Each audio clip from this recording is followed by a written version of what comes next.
Salut l'équipe, sur les réseaux sociaux TikTok et Instagram de Rugby Performance, je vous avais demandé dernièrement de trouver 3 différences entre 2 frappes lors d'un coaching de buteur que j'ai donné à Hugo. Si tu n'as pas vu cette vidéo sur les réseaux sociaux, je te propose de la regarder, de mettre pause ensuite sur la vidéo, venir en commentaire me dire ce que tu as trouvé comme différence et on voit en fin de vidéo si tu avais trouvé 3 sur 3 ou pas. Salut l'équipe, voici l'évolution d'Hugo lors d'un coaching en tout juste 25 minutes. Je vous laisse observer ces 2 frappes et me dire en commentaire les 3 différences significatives que vous pouvez observer et qui lui permettent d'avoir un meilleur résultat.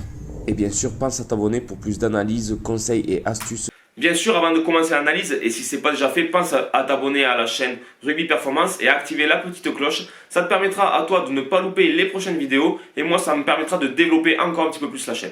La première chose qui doit vous sauter à l'œil, c'est la position du ballon. On a utilisé un tee un peu plus haut sur la deuxième frappe que sur la première. Toujours anti-télescopique, mais qu'on a surélevé légèrement et on a changé l'inclinaison du ballon.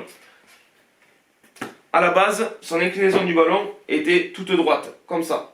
Et on a changé et on a opté pour une inclinaison beaucoup plus couchée, ce qui nous a permis d'orienter la pointe du ballon directement dans une cible et de présenter vraiment ici aussi une cible lors de la frappe. Donc il y a une cible pour frapper dans le ballon et la pointe qui est orientée vers la cible qui est en face des poteaux.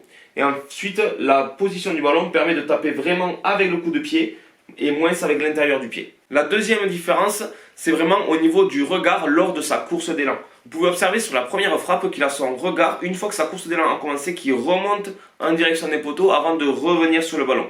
On a travaillé sur ces 25 minutes sur sa routine et je lui ai demandé de se concentrer dans un premier temps sur sa cible entre les poteaux et une fois qu'elle était enregistrée de redescendre sur le ballon et ne plus jamais lâcher le ballon du regard. Ce qui fait que sur toute sa course, il garde en tête son point d'impact entre le pied et le ballon et sa cible, elle, est déjà enregistrée.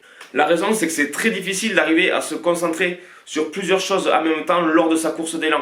Le seul buteur que j'ai vu faire ça à haut niveau, c'est Joris Second. D'ailleurs, je vous propose de regarder son podcast que j'avais fait il y a quelques années. Ici, je vous mets le petit lien. Du coup, sur la deuxième frappe, je lui ai demandé juste de se concentrer sur sa frappe sur le ballon, le point de contact entre son pied et le ballon. Et la cible, elle, a été enregistrée au préalable.